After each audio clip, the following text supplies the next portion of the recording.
El imperio de Japón se extendió por prácticamente todo un hemisferio del globo entre 1942 y 1945. Pero, y una vez que terminó la guerra, ¿qué habría pasado con esos millones de soldados japoneses que estaban custodiando ese vastísimo imperio? Ya sabes la respuesta para esa pregunta. Si no la sabes, quédate aquí para descubrirlo.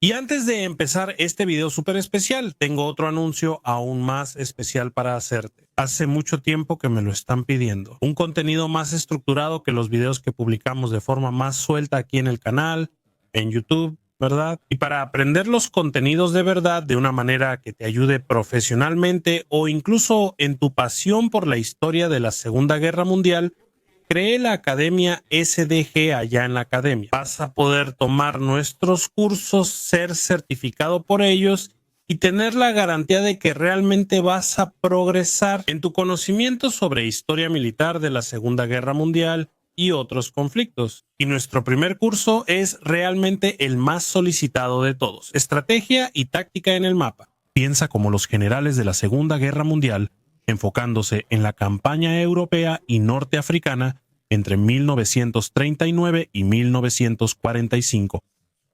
Si te interesó formar parte de la primera generación de la Academia SDG Corre, y haz clic en el enlace en la descripción. Fue ese día cuando el emperador Hirohito anunció por la radio japonesa que el país se rendiría por primera vez en su milenaria historia. Y esa decisión tomada allá en Tokio afectó literalmente la vida de millones de personas que también literalmente estaban esparcidas por medio mundo. Todo un hemisferio, el hemisferio asiático y del Pacífico, que estaba lleno de posesiones japonesas que no habían sido atacadas en ese momento. Mira la gran expansión que los japoneses lograron para su imperio y que en 1945 aún controlaban en su mayoría. Había millones de soldados japoneses repartidos por China, Manchuria, aquí en Birmania, en la Indochina francesa, en Indonesia, etc. Holandesa, que en ese entonces se llamaba Indias Orientales Holandesas, y por toda esta región del Pacífico Central. Ahora, considerando un área de este tamaño, aquí te voy a dar un dato que estoy seguro que desconocías. Hasta el día de la rendición japonesa, ¿sabes cuántos prisioneros japoneses tenían los aliados en sus manos? El gran total era de 38.666 hombres. Para tener una idea básica de comparación, solo la Fuerza Expedicionaria Brasileña, una sola división de infantería que combatió allá en Italia, capturó a lo largo de 9 meses de campaña un total de 20.000 prisioneros. O sea, solo la Fuerza Expedicionaria Brasileña capturó un número equivalente a más de la mitad del total de prisioneros japoneses en manos aliadas hasta el final de la guerra. ¿Y por qué tan pocos prisioneros japoneses? Porque el acto de rendirse era visto como extremadamente deshonroso dentro del código militar japonés. Entonces todo soldado prefería quitarse la vida, llevándose a un soldado enemigo con él, idealmente, antes que rendirse al enemigo. Pero una vez que Japón firmó su rendición, los aliados se enfrentaron a un problema gigantesco. Tendrían que lidiar con nada más y nada menos que 3.7 millones de soldados japoneses desplegados en el extranjero, así como 3.2 millones de civiles japoneses que habían sido trasladados a esos territorios en los años anteriores, incluyendo funcionarios públicos, colonos, especialistas, técnicos y muchas otras variedades de personas. En total sumaban 6.9 millones de japoneses que necesitaban ser repatriados de inmediato. Además de esos, todavía había más. Cientos de miles de colonos japoneses también estaban dispersos por este territorio y habían servido en unidades de apoyo de las Fuerzas Armadas japonesas. Aunque sabemos que es muy clara la necesidad de repatriar a los soldados japoneses, porque el mando norteamericano tendría que repatriar a los civiles japoneses. Bueno, porque el objetivo del alto mando aliado era desmantelar el imperio japonés o toda la influencia japonesa en este subhemisferio asiático y del Pacífico. El liderazgo temía que si esa gente permanecía en esas colonias, podrían pasar dos cosas. La primera es que seguramente serían víctimas de represalias y se podrían esperar varias masacres a lo largo de toda esta zona en los meses siguientes. El segundo factor es que repatriar a los civiles japoneses aliviaría la carga administrativa de todos estos territorios, ya que bienes básicos como la comida eran muy escasos en esa época. Y ahora tenemos que hablar de la figura central, la máxima autoridad aliada en la ocupación japonesa, el general Douglas MacArthur. Y ya en sus primeros días como jefe de la ocupación en Tokio, MacArthur enfrentó un problema gigantesco. El gobierno japonés le presentó una situación bastante compleja, derivada de sus creencias, de su doctrina. Ser prisionero de guerra era algo extremadamente deshonroso para el soldado japonés. Entonces, el gobierno propuso reclasificar a esos millones de militares que habían caído bajo dominio aliado. Ellos no serían entonces prisioneros de guerra. Sería una especie de contingente rendido. Solo un cambio semántico, pero que sería de extrema importancia para evitar un perjuicio mucho mayor para esos hombres. Una vez que regresaran a Japón, MacArthur podría haber simplemente ignorado esa sugerencia japonesa, pero tenía otro problema en sus manos que se relacionaba directamente con esto. El problema era que los soldados estadounidenses, sus familias en Estados Unidos y toda la clase política en Washington le estaban exigiendo una acción inmediata para la repatriación de los propios soldados estadounidenses. Y poco se habla de esto, pero sí hubo varias grandes protestas de militares estadounidenses en toda Asia para ser repatriados lo más rápido posible ahora que la guerra había terminado. De esa manera, en los últimos meses de 1945, MacArthur perdió casi de inmediato 6 divisiones de infantería de marina que fueron repatriadas a casa, y se quedó literalmente sin contingente humano para encargarse de todas las cuestiones administrativas de Asia y el Pacífico. Fue cuando tomó una decisión. Los militares japoneses no serían más prisioneros de guerra, de acuerdo con la Convención de Ginebra, y recibirían una nueva designación de personal japonés rendido o personal japonés rendido, algo así como contingente rendido japonés. Y en esa nueva categorización, los personal japonés rendido podrían ser utilizados en tareas auxiliares para el propio mando aliado. Entonces, tanto la repatriación de los soldados estadounidenses como la de los soldados japoneses ocurrió inmediatamente después del anuncio de la rendición, en septiembre de 1945. Y ese esfuerzo de repatriación utilizó todos los barcos disponibles, incluso barcos japoneses. Incluso los buques de guerra de la Marina Imperial japonesa fueron enviados inmediatamente a astilleros funcionales en Japón, donde fueron completamente desarmados y utilizados para transportar personal de regreso a casa. Los estadounidenses también asignaron a esa tarea sus Liberty Ships, los barcos de suministro que fueron construidos a un ritmo súper acelerado durante la guerra y que ahora habían sido rápidamente convertidos en barcos de transporte de repatriados. La falta de personal estadounidense era tan evidente que muchos de esos Liberty Ships incluso fueron completamente tripulados por tripulaciones japonesas. Imagina esa situación: un barco llevando a miles de soldados japoneses de regreso a casa, con una tripulación 100% japonesa conduciéndolos. La alta dependencia de la mano de obra japonesa impactó no solo en la repatriación, sino también en la burocracia del gobierno de ocupación aliado. Era extremadamente dependiente de los japoneses, y eso hizo que la ocupación militar estadounidense de Japón se convirtiera históricamente en un proceso suave. El mando aliado realmente hizo un gran esfuerzo para acelerar la repatriación entre septiembre de 1945 y diciembre de 1946. De los 6.900.000 japoneses que estaban en el extranjero al final de la guerra, no menos de 5 millones ya habían regresado a casa. Pero cientos de miles de japoneses fueron retenidos en el extranjero por el mando aliado durante ese periodo, especialmente aquellos que tenían algún tipo de capacidad técnica.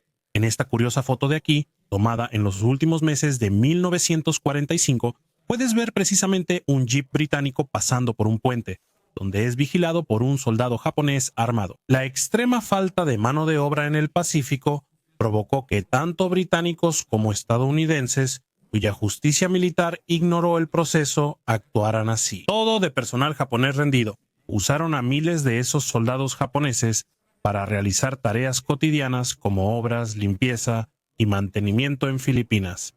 80,000 soldados japoneses fueron utilizados en esas tareas hasta finales de 1946.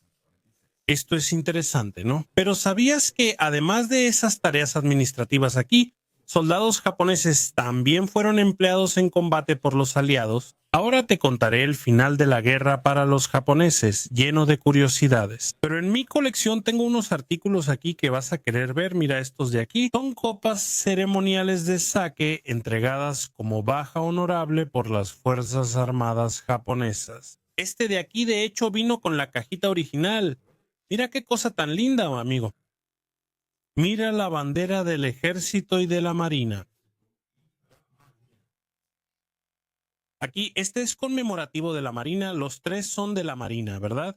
El soldado recibía un vasito como este de sake cuando era dado de baja del servicio de manera honorable. Con el fin de la guerra, el comandante supremo aliado para el sudeste asiático, el almirante Lord Louis Mountbatten, británico, tío del príncipe Felipe, esposo de la reina Isabel II, también tenía un gran problema en sus manos. Debido a los compromisos de las potencias aliadas hechos en Europa, Mountbatten, además de restablecer el orden en las colonias británicas del Pacífico, también tendría que administrar las colonias de otras potencias europeas, como Holanda y Francia. En las colonias de la Indochina francesa y las Indias orientales holandesas, surgían revoluciones nacionalistas que él debía atender. Y recordando que los soldados que defendían esos territorios hasta 1942 habían pasado por 3 años de cautiverio japonés y ahora estaban prácticamente en los huesos. Mountbatten tenía poquísimas tropas a su disposición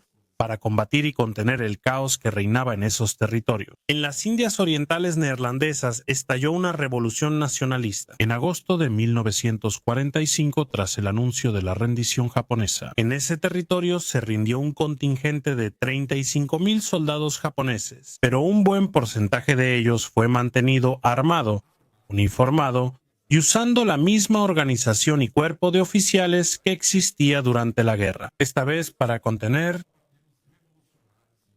batallones de infantería japonesa. Combatieron a los revolucionarios indonesios en varias ocasiones, destacándose la batalla de Semarang el 14 de octubre de 1945. Los japoneses, prácticamente solos, contuvieron a los revolucionarios en esa ciudad de Indonesia y al cabo de 6 días prácticamente habían conquistado toda la ciudad. Cuando llegaron refuerzos británicos para ayudarlos, la dependencia británica de los contingentes militares japoneses en Indonesia era tal que, en abril de 1946, Mountbatten fue a visitar la isla de Sumatra. ¿Y sabes lo que él dijo? Claro que yo sabía que habíamos usado tropas japonesas armadas para proteger nuestras líneas de comunicación y nuestras áreas vitales. Aún así, fue un gran shock para mí descubrir a miles de soldados japoneses custodiando los 15 kilómetros de carretera, el aeropuerto y la ciudad. Otro territorio que vio una gran participación japonesa en combates en la posguerra fue Vietnam. En esta foto muy curiosa aquí, puedes ver a Ho Chi Minh en 1945, flanqueado por oficiales estadounidenses de la Oficina de Servicios Estratégicos, la precursora de la CIA. Estos oficiales estadounidenses aquí estaban ayudando a Ho Chi Minh en esa época contra los japoneses que ocupaban la colonia de Vietnam.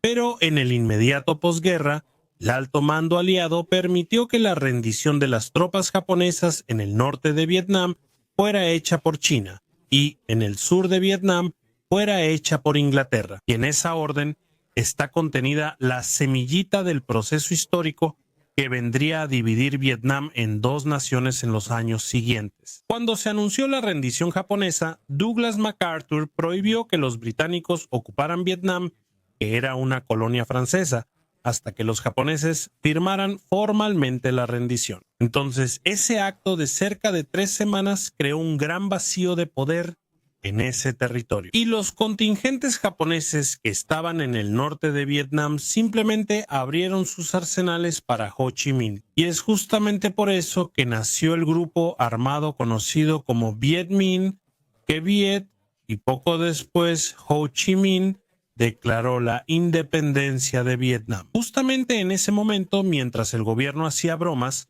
firmaron la rendición formal en la bahía de Tokio. Con la independencia declarada, él partió entonces para ocupar los mayores centros poblacionales del país, incluyendo Saigón, allá en el sur de Vietnam. Y cuando finalmente llegaron ahí, los británicos, una vez más sin suficiente contingente militar, emplearon a los japoneses para acabar con el Viet Minh. La contraofensiva británica empleó tropas indias y japonesas para retomar Saigón. En los días siguientes y el 29 de octubre, el mando británico formó la Gate Force, una fuerza de tarea que incluía formaciones de infantería india, artillería, blindados y batallones de infantería. Japoneses que se enfrentaron al Viet Minh en varios combates sumamente violentos. Los japoneses infligieron cientos de bajas a los revolucionarios vietnamitas y en enero de 1946 Ho Chi Minh decidió retirarse de todas las ciudades y llevar al resto del Viet Minh. Lo que quedaba se internó en la selva y esperó a que la situación cambiara de alguna manera. Después de eso empezaron a llegar los primeros contingentes militares franceses, como puedes ver aquí en esta foto, comandos franceses siendo escoltados por soldados japoneses. Y solamente en mayo de 1946 fue cuando esos soldados japoneses en Vietnam fueron repatriados a casa. En 1945 había en China 1.2 millones de soldados japoneses. Y en el momento de la rendición, esos soldados temían mucho por represalias chinas, ya que habían estado en guerra con el país por más de 10 años, pero el líder chino, Chiang Kai-shek, ordenó que sus soldados dieran un buen trato a los soldados japoneses. ¿Por qué? Porque Chiang Kai-shek quería tener acceso inmediato al arsenal del ejército japonés en China. Recordemos que el ejército japonés en China era victorioso, con ofensivas exitosas incluso a inicios de 1945 y mantuvieron esa situación hasta recibir la orden de rendición. Otro objetivo de Chiang Kai-shek, al evitar malos tratos a los soldados japoneses, era precisamente impedir que esos soldados se unieran a las fuerzas comunistas de Mao Zedong, ya que la guerra civil china había comenzado de inmediato, una vez que Japón se rindió. Y mira que aún así, un informe de abril de 1949 señalaba que 60.000 soldados japoneses estaban combatiendo en las filas comunistas en la guerra civil china, además de evitar malos tratos y agilizar la repatriación de la mayoría de las tropas japonesas en China. Chiang Kai-shek también utilizó a muchos altos oficiales japoneses como sus propios asesores militares. El más destacado de ellos fue el general Naosuke Tomita, quien aparece en esta foto junto a Chiang Kai-shek y su liderazgo político. Ya en Taiwán, en los años 60, Naosuke Tomita había sido el jefe del Estado Mayor del 23º Ejército japonés en China. Pero a pesar de los años violentos de disputa entre las dos naciones, Chiang Kai-shek y Naosuke Tomita formaron una alianza muy duradera. El general Tomita fue incluso el último comandante de las fuerzas terrestres japonesas en la última fase de la Guerra Civil China. En 1949, Tomita, fundador del llamado Grupo Blanco de Asesoría Político-Militar de la Nueva República de Taiwán, incluso adoptó un nombre chino. Fijó su residencia en Taiwán y moriría en 1979 en Tokio durante sus vacaciones. El último gran grupo destacado son los prisioneros japoneses, que invadió Manchuria en agosto de 1945. En total, fueron 760.000 soldados japoneses los que fueron enviados a campos de prisioneros en la Unión Soviética, Uzbekistán, Kazajistán y Mongolia. Y esos fueron utilizados como mano de obra forzada en varios proyectos en esa región, incluyendo a 200.000 prisioneros que trabajaron en la duplicación del ferrocarril transiberiano. Estos prisioneros pasaron por un trato extremadamente inhumano, con desnutrición, insalubridad, frío y enfermedades. Y las cifras oficiales soviéticas indican que 60.000 de ellos habrían muerto en cautiverio. Sin embargo, estudios comparativos del número total de cautivos versus el número total de personas que regresaron a Japón indican que el número de muertos en cautiverio pudo haber llegado a 350.000 hombres, aunque la situación general era bastante mala. Los prisioneros de guerra japoneses disfrutaban del hecho de que no se les asociaba con los diversos crímenes de guerra cometidos. A diferencia de los prisioneros alemanes, entonces, su maltrato fue disminuyendo gradualmente. En los años siguientes y entre 1947 y 1948, más de 350.000 de esos prisioneros ya habían regresado a casa. Las repatriaciones continuaron hasta 1950, cuando solo quedaban en cautiverio soviético 3.000 soldados que habían sido acusados de crímenes de guerra. Y después de la muerte de Stalin, en 1953 varias amnistías fueron liberando a ese número de prisioneros, siendo que el último gran grupo fue liberado el 23 de diciembre de 1956.